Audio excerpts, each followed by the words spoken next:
This guy not has one, but 2 deodorant sticks with 72-hour protection. My God. One of them's completely out, and they do not last 72 hours. Okay, why do you have an empty deodorant? I was going to throw it out, but the garbage was full. God, you sound like a kid. Were you taken aback by a little garbage? I was taken in question of why is there 2 sticks of 72-hour protection deodorant on the thing. If you combine them, they're both standing upright. Like it was kind of like a right pit, left pit type of situation that it seemed. And I was like, so is that what it is? And I was trying to figure out the answer. That is what it is. One pit runs out faster than the other. But no, I don't think so. You just told me right now that one of them is completely empty. And well, if I really needed it, I could get something out of it. It's it's emergency protection. It's like if he had a lady friend over, he would rub it on his hoo-ha so he doesn't get pregnant. Yeah. You have a hoo-ha? Sometimes. If I could actually bring it back to the meeting you for the first time and such. So I think the other thing, I wouldn't call it necessarily a guard. I would say it's more like you like it's playing, and then to see if the other person can play, and not everybody plays.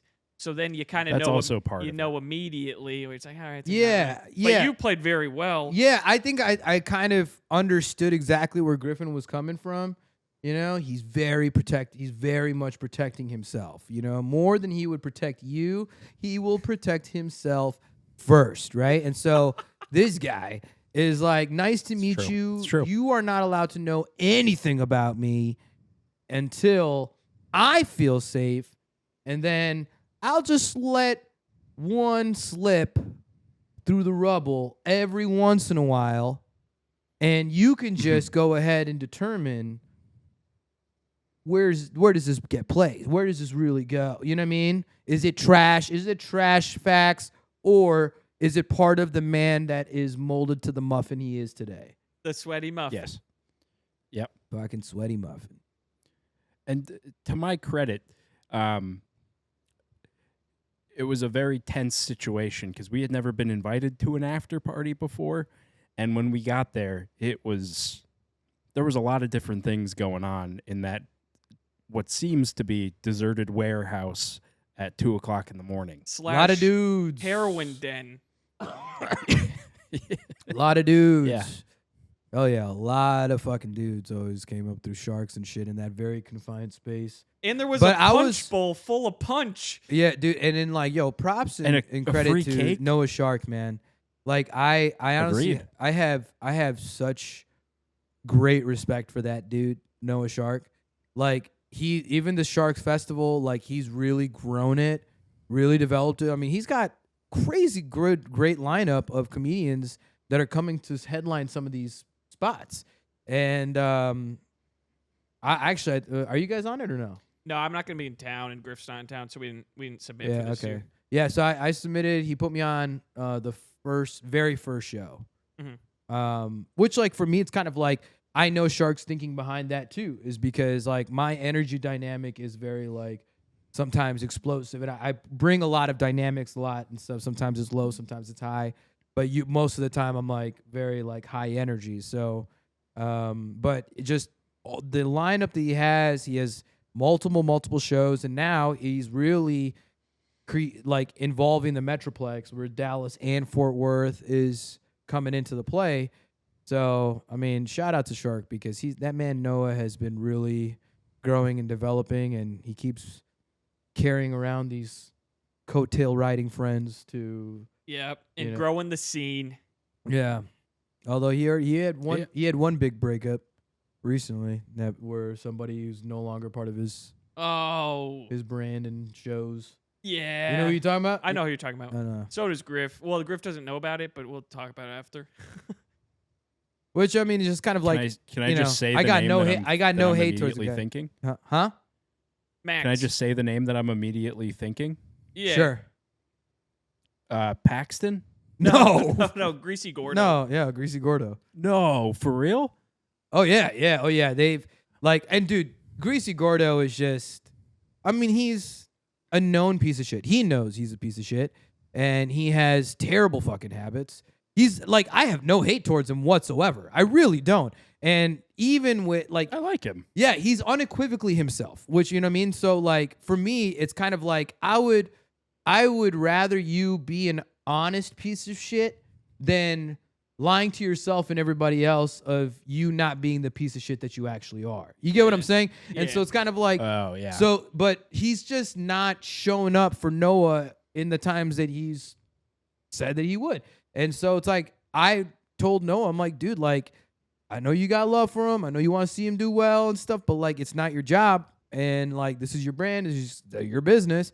I was like, essentially, if someone's not working for you and against themselves constantly, I'm like, at a certain point, you have to just break the tie and let somebody figure it out for themselves, wish them the best, and not wish the worst on them, but accept it for what it is. And so it is funny because like I went to last few times that I went to, I was going to go to Sharks, right?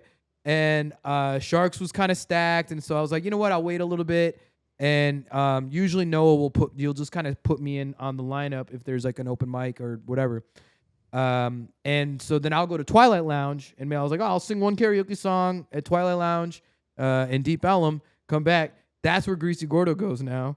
And so he like is just there. And you know, I'm like, I'll go out and smoke something, and then you'll just be like, I'm like, and all I have to say is like, "Hey man, you good?" And he's like, "Yeah, man, you know, I just had like a handful of coke and fucking just like fuck this one white bitch and fucking let her." I like just starts talking about piece of shit things and doing piece of shit things, and I'm like, "All right, Greasy, you know how I feel about your life. I'll see you later." You know, it's just like it's one of those things where it's kind of like you can't expect to grow your environment with people who aren't doing things that are well for themselves. You get what I'm saying? Like. It's guys that are doing shit, and he knows it, and I know that he tries to kind of go in certain waves of, you know, staying positive and staying to his, you know, group. And I'm not, you know, I hate that, like, you know, I don't know if Greasy Gordo watches this and stuff like that, but I have had conversations with him straight out of love, like just being like, hey, man, let me tell you, really, this is what it is. This is what I've noticed in the last 2.5 years and seen enough and had enough conversations with you to understand that, like, he compromises a lot. He compromises a lot and doesn't sacrifice enough to get him out of certain nefarious holes that he gets himself into. You know what I mean? In more ways than one.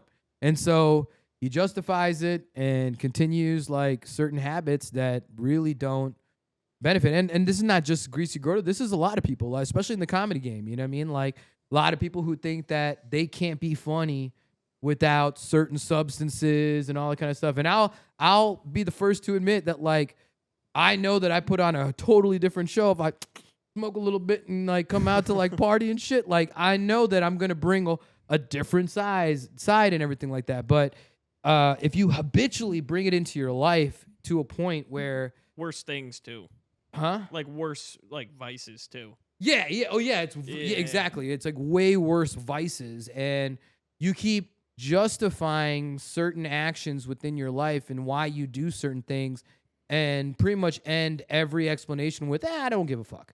So at that point, it's kind of like, why should anyone give a fuck about you and what you're doing then? And it could be like, well, I'm a stand-up comic. That's why I do it. Right. Like, but again, it's like, and there's a lot of stand-up comics that are doing very well and have gotten completely sober. And so again, you can also look at that as like you can very much look at that as like, you know what, maybe there is something to that, because there's a lot less comedians who are doing well that are maintaining their vices on the regular and able to maintain their level of performanceship and work, you know what I mean?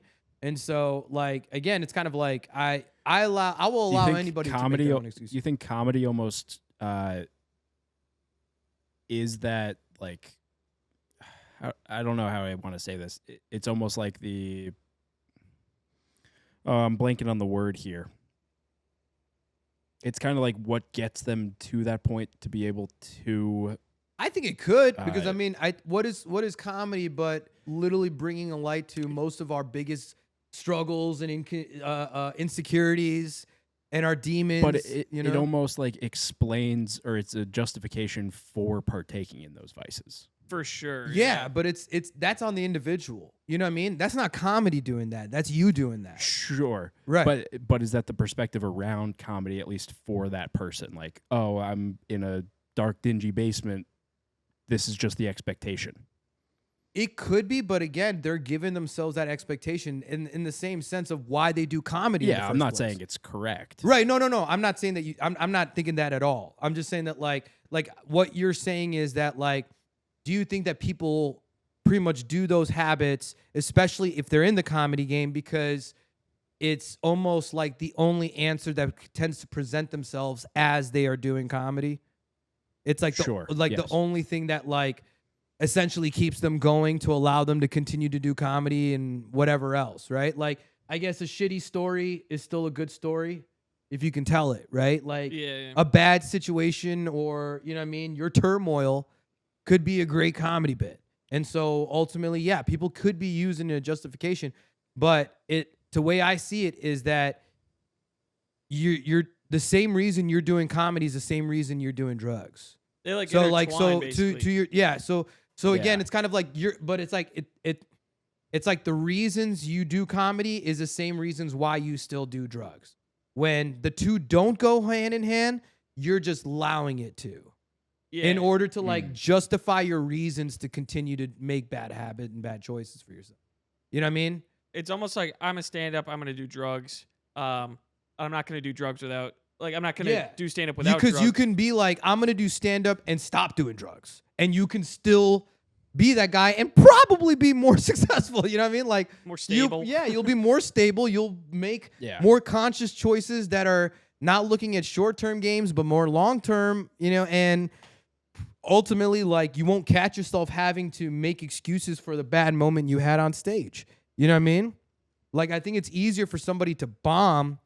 Like it's easier for somebody to bomb on drugs than it is for somebody to bomb without it, because then they can blame the drugs. Yeah. Sure. You know, I but took a if little you too bomb, much, I got- yeah. yeah, oh yeah, you know what, man, I just ended up Yeah, getting you, too you fucked can up. blame it on the drugs Yeah. rather than your set. Exactly. And your set is yourself. And so it's kind of like if they can have something else to blame, then they can give reasons on why fucking their life's not working out. But in the end, no matter what you have to say, the reason is you. Yeah. You know what I mean? The reason is you. And Everything's so, a choice. yeah. And so like if I meet people and stuff like that, like I'm willing to give anybody a benefit of the doubt for the most part and stuff. But if you start showing me that like you're not changing habits that you are complaining or habits from situations you keep complaining about, I very much lose interest to have the same conversation with you over and I don't like to repeat myself. Yeah. My kids know that. I don't like to repeat myself. So earlier when I said that every time that you and I have a discussion, I learn so much, and you said I already said that. Is that kind of part of the thing? Do you think I'm not growing as a person?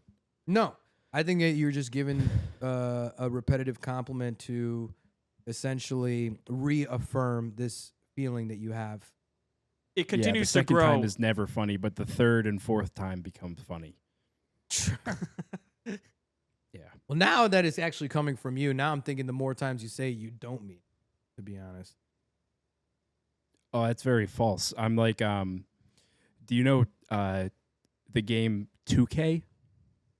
Like, oh yeah, like NBA 2K? NBA 2K. Yeah. Yes. Yeah. There's one on there called Volume Shooter.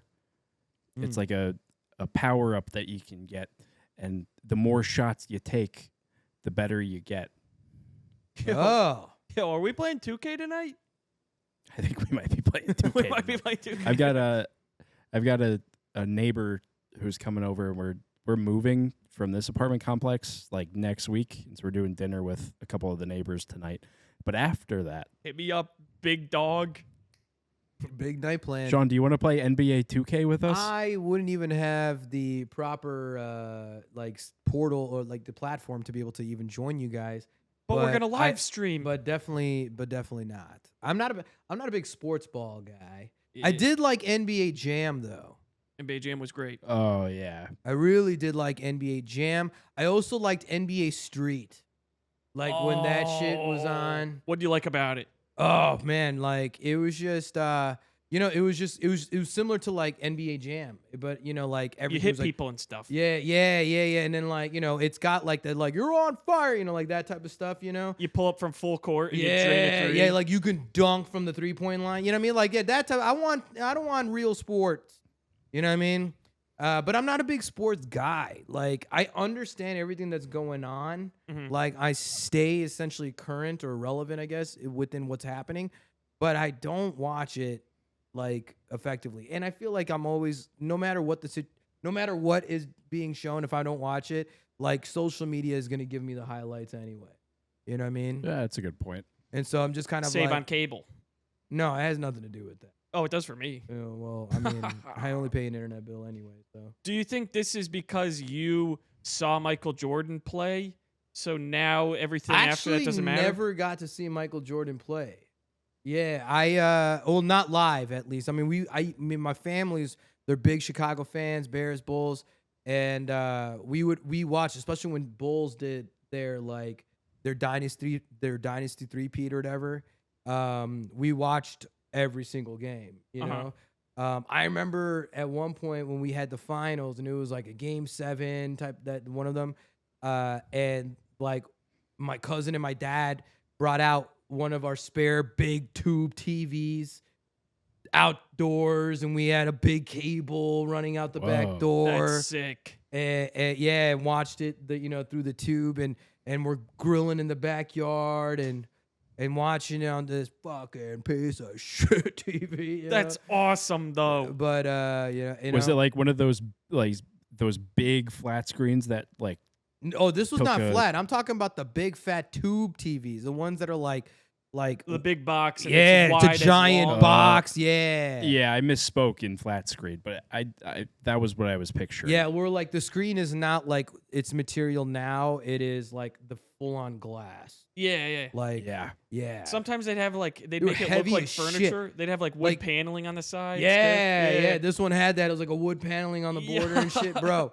And I remember, bro, like it's like a 32-inch TV, bro. That's that like- shit fucking weighed like 80 pounds, dog. Like it was crazy, you know. But it was just kind of like, oh, we're watching TV outside. What technology, you know? I hope it doesn't rain. Yeah, right? Like, because they had no forecast back in the 90s, you know? So Shawn, we're the last generation of people who remember that how old that shit was. yeah. I We had remember. that stuff. I was even explaining to my kids. We had a phone. It was Yeah. you know what I mean? Like a rotary phone. They don't even understand about that shit. Everything in their life is touchscreen. They're like, oh, nothing. Everything came out like this. I'm like, nah, dummy. We had like a home phone with a really long phone cord. So Yeah. that my parents could walk around the the whole. kitchen. Yeah, fuck. Goes around corners and shit, dude. I remember there was one time I went to like an uncle and aunt's house. I think I was like staying over, and then like I ended up like tripping over one of their phone cords, and it was just like bread around like the kitchen wall into like their hallway bathroom where my uncle was with the door closed, and you just see the phone cable. You just hear the phone hit the door. He's like going all the way in there, and then you just hear voices like, "Oh no, I'm not doing anything." You know, it's like, and then